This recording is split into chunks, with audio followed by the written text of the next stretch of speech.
성경 찾으신 후에 한 절씩 교독하겠습니다.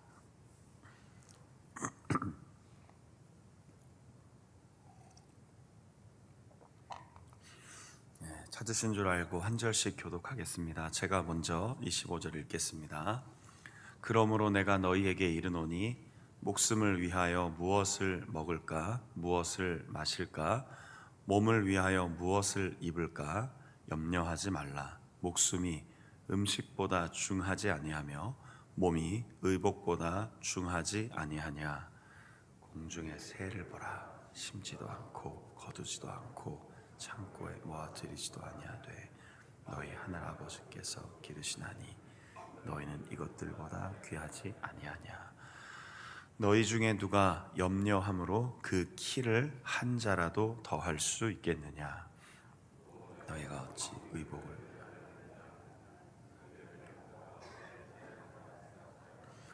수고도 아니하고 길쌈도 아니하느니라. 그러나 내가 너희에게 말하노니 솔로몬의 모든 영광으로도 입은 것이 이 꽃 하나만 갖지 못하였느니라. 오늘 있다가 내일 아궁이에 던져지는 들풀도 하나님이 이렇게 입히시거든 하물며 너희일까 보냐. 믿음이 작은 자들아.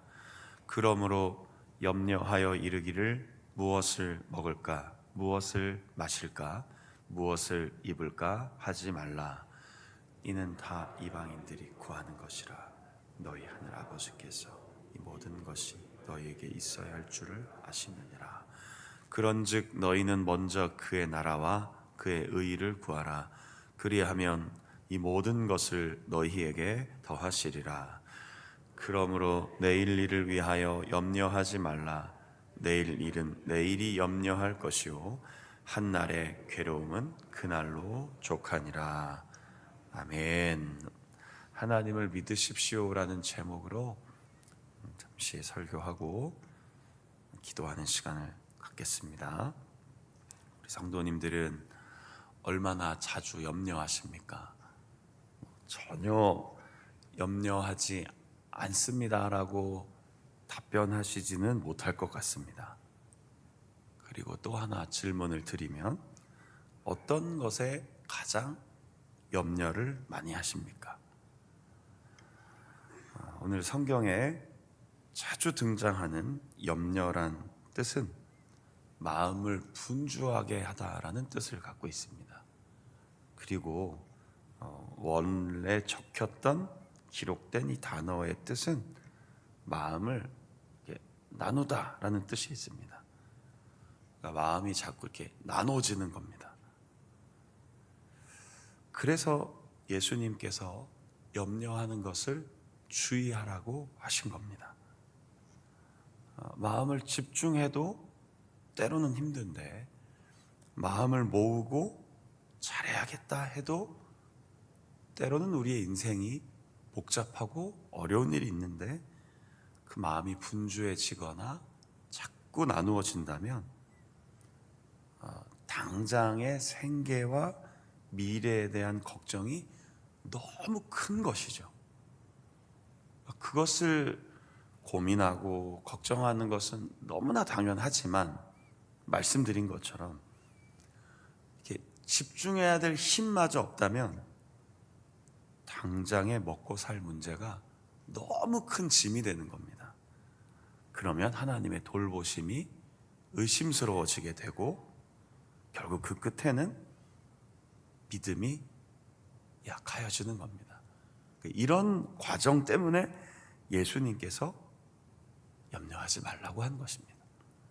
아무것도 모르고 예수님은 하나님의 아들이시니 우리와 같이 살아보셨는가? 아닙니다. 우리가 예수님보다 훨씬 더 잘 살고 있습니다. 예수님은 1세기 팔레스타인 땅의 로마 식민지 하에 가난한 목수였습니다. 우리보다 훨씬 더 생계 걱정을 많이 하셨어야 될 분입니다. 이거 정확한 역사적인 근거가 다 있습니다. 예수님이 사셨던 장소를 가보고 그분이 만약 그 1세기에 목수로 사셨다면 정확하게 마가복음에도 나온다고 지난주 금요 기도회 때도 제가 잠시 언급했었죠. 정말 그 시대에 몫으로 살았다면 매일매일 육체적인 노동에 힘겨웠을 거고요. 그분이 받은 어떤 수입금이라고 하면 글쎄 우리 이 군 사회에서 살아가는 우리의 급여 정말 예수님보다 많이 벌고 많이 먹고 많이 누리며 사는 겁니다.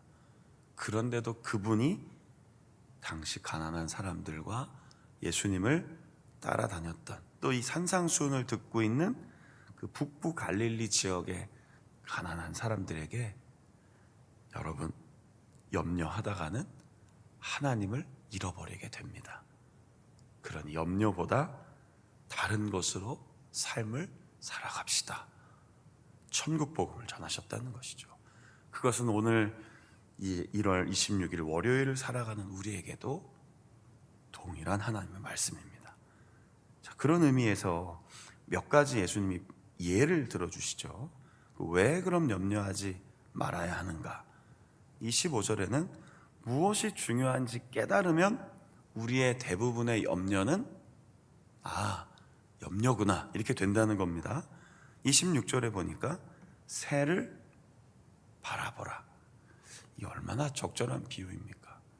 제가 언젠가만 말씀드린 것 같은데 요즘엔 추워서 잘 안 찾아오긴 하는데 제 방에 가면 큰 통창이 있지 않습니까? 거기에 날씨가 좋을 때는 새 한 마리가 놀러 오거든요. 똑같은 새입니다. 저도 사람인데 그걸 모르겠습니까? 매일 찾아오는 친구가 있었는데 추워서 어디 잠깐 가 있나 봅니다. 이게 봄이 되면 다시 찾아올런지 어디 가서 추워서 얼진 않았는지 약간 걱정이 되는데 얘가 아침마다 콕콕콕콕 찍고 찾아옵니다. 걔가 뭘 먹고 살까요? 걔가 아침에는 뭘 먹고 점심에는 뭘 먹고 저녁에 뭘 먹을까요? 이게 제 염려인 겁니다. 하나님은 걔네들도 살피십니다. 얼마나 좋은 하나님이십니까? 27절에는 염려하여 그 키를 한 자라도 더할 수 있는가 하는데 이 키가 두 가지 의미가 있습니다. 하나는 이 키, 우리의 키요. 또 하나는 생명이라는 뜻입니다. 삶의 길이, 생명을 연장할 수 있겠는가? 가능하지 않습니다. 우리의 영역이 아닙니다. 그럼 맡기는 거죠. 우리의 영역이 아닌 걸 어떻게 하시겠습니까? 분석하시겠습니까? 이해를 해보시겠습니까? 뭘 연구를 해야 되겠습니까? 물론 오늘날 생명 연장의 길이 자꾸 열리는 것 같기는 합니다. 그러나 결국 죽습니다. 결국 죽는다고요. 그렇다면 그걸 불안해하는 것보다 맡기며 사는 것이 훨씬 더 유익하다라는 것이죠. 28절에 보면 의복을 걱정하는데 들의 백합화, 이 수고도 아니하지만 길쌈이라는 것은 옷감을 짠다는 뜻입니다. 들의 꽃들이 옷감 짜는 거 봤냐라는 겁니다. 사람만 그러고 있다는 것이죠. 그러니까 하나님 만드신 모든 것들은 여전히 에덴 동산 이후 똑같이 살고 있는데 사람만 걱정하며 살고 있다는 겁니다. 이게 얼마나 불신앙이냐는 거예요. 태초에 하나님이 천지를 창조하시고 하루 만들었을 때 모든 동식물은 여전히 하나님의 질서 가운데 살고 있는데 하나님의 형상이 담긴 유일한 존재인 사람만 그때는 괜찮았는데 지금은 염려하며 산다는 것이죠. 그러니 하나님의 영광을 훼손하는 유일한 존재가 사람이라는 겁니다. 그러니 염려하지 말자라는 겁니다. 특별히 30절에 보면 내일 던져질 들풀도, 그러니까 이게 뭐 오늘일지 내일일지 모르는, 그냥 나왔다가 사라지고 시드는 그 들풀도 하나님의 손 안에 있는데, 그래서 이 뒤에 나오는 표현은 좀 이렇게 직역하면 센 표현입니다. 하물며 너희는 얼마나 더 잘 입혀 주시겠느냐, 믿음이 적은 자들아. 감탄사로 돼 있거든요. 믿음이 적은 자들아. 새벽 시간인데 한 99% 정도 양해하시고 들으십시오. 제 이야기가 아니니까요. 이 미련한 사람들아, 아이고 그러지 마라 좀. 제 얘기 아닙니다. 오해하지 마십시오, 성도님들. 하나님이 그러신다는 거예요. 나를 그렇게 못 믿어? 이 친구들아, 나의 자녀들아, 나를 그렇게 못 믿냐? 하나님 그렇게 물어보시면 어떡하실 거예요? 우리 아이들이 가끔 걱정을 해요. 아빠, 뭐 이건 되겠어? 이거 해줄 수 있어? 야, 뭐 그걸 걱정하냐? 뭘 그걸 걱정해? 네 영역이 아니야. 걱정하지 말고 해. 아빠가 마련해 줄게. 우리도 그러는데요. 여러분도 안 그러세요? 여러분 자녀가 들어와 갖고 엄마 아빠 나 어떡하죠? 알고 봤더니 돈 문제예요. 예. 걱정하지 마. 뭐라고 얘기하세요? 그래, 우리 가정이 이제 끝났구나. 어떡하지? 아빠도 손가락 빨고 있어. 그러니까 너도 손가락 빨아. 이런 부모가 어디 있어요? 진짜 그러세요? 혹시? 빚이라도 져서 해줄 테니까 염려하지 마. 여러분 아버지 어머니로서 그렇게 하지 않으세요? 그럼 하늘 아버지는 어떠실 것 같습니까? 이 모든 걸 다 갖고 계신 정도가 아니죠. 만드신 그분이 염려하지 마라. 그래서 31절부터 34절에 그 유명한 말씀이 나온 겁니다. 먹을까 마실까 입을까 염려하는 것은 우리의 삶을 돌보지 않는다라는 고백일 수 있으니 매일매일 먹고 입고 살아가는 문제에 집착하기보다는 하나님을 믿고 그분의 나라를 생각하며 그분이 얼마나 좋으신 분인가를 발견하라. 이것이 그 나라와 의를 구하라는 겁니다. 그 나라와 의를 구하라는 것은 글쎄 어떻게 살아가야 되는가라고 자꾸 고민하시지만 이 문맥 속에선 염려하지 말라는 거예요. 염려하지 마십시오. 하나님 나라의 백성이 왕 되신 하나님이 그분이 아버지 되시는데 무엇이 걱정입니까? 그분이 나에게 계획하신 목적을 발견하고 살아가십시오. 그럼 그 순간순간 풍성함을 깨닫게 될 것입니다. 오늘 무엇이 염려되는지를 놓고 기도하십시오. 걱정할 수 있습니다. 그러니까 다시 기도하러 나온 것이죠. 그리고 내가 원하는 방식으로는 다 들어주시진 않겠지만, 굉장히 중요합니다. 이 결론입니다. 내가 원하는 방식대로는 다 들어주시지는 않겠지만 반드시 우리를 버리지 않으십니다. 반드시 우리를 외면하지 않으십니다.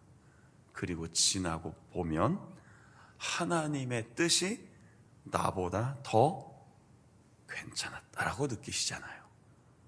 안 그러십니까? 지나고 나보니까 그게 하나님 뜻이 내 계획과 염려와 불안보다 훨씬 더 뜻이 있었구나. 야, 하나님 아버지 감사합니다. 그것이 오늘 예수님의 권면입니다. 예수님의 말씀입니다. 붙잡고 기도하고 하루를 힘있게 살아가십시오. 설교를 마치면서 질문 하나만 드려볼게요. 혹시 연속될 수도 있습니다. 그런데 작년에 너무 근심하고 걱정했던 게 아직도인가요? 다는 아니시죠? 그럼 하지 맙시다. 그래서 가끔씩 기도 제목을 기록해 놓고 하나님이 어떻게 응답해 주셨는지를 확인하는 게 중요합니다. 다 들어주셨구나. 다 응답해 주셨구나. 걱정하지 말아야겠다. 기도해야겠다. 이런 믿음이 하나씩 쌓여갈 때 우리는 이 33절, 34절 말씀을 우리의 삶으로 이뤄내는 걸 겁니다. 더하셔 주셨구나. 붙들어 주셨구나. 그리고 오늘 하루의 삶 속에 이게 걱정하는 것, 염려하는 것, 괴로워하는 것이 우리에게 주어진다는 뜻이 아닙니다. 34절이요. 우리에게 주신 날 괴로움으로 살지 않도록 충분히 도와주실 것이니 그의 손을 붙잡고 그의 마음 안에, 성령 안에, 어저께 주일날 제가 하루 종일 설교한 것처럼 예수님 안에서 새롭게 되어 살아가시기를 축원합니다. 오늘 하루 힘내시고 승리하시고 강건하십시오. 기도하겠습니다. 하나님, 예수님의 말씀을 새벽에 읽었습니다. 오늘 지금 나에게 오늘 주시는 말씀으로 읽고 살아가도록 도와주십시오. 염려하지 않겠습니다. 그리고 하나님 아버지를 믿겠습니다.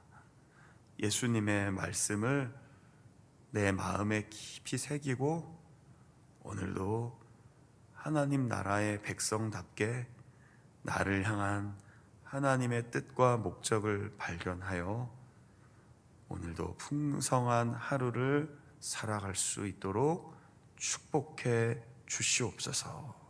오늘 하루 나에게 주신 시간, 일터, 그리고 출근하고 일하고 사람들을 만나고 퇴근하고 또 하루의 일과를 마치고 하루의 일상을 마치고 하루를 마무리할 때 우리 모두 우리의 입술에서 마음속에서 감사하다, 고맙습니다 하나님, 그리고 너무나 늘 함께 해주셔서 감사합니다 고백하며 살아갈 수 있도록 우리 모두의 마음과 생각을 주관하여 주옵소서. 그럼에도 불구하고 주님, 염려되는 것이 있습니다. 기도의 제목이 있습니다. 또 걱정되는 것도 솔직히 있습니다.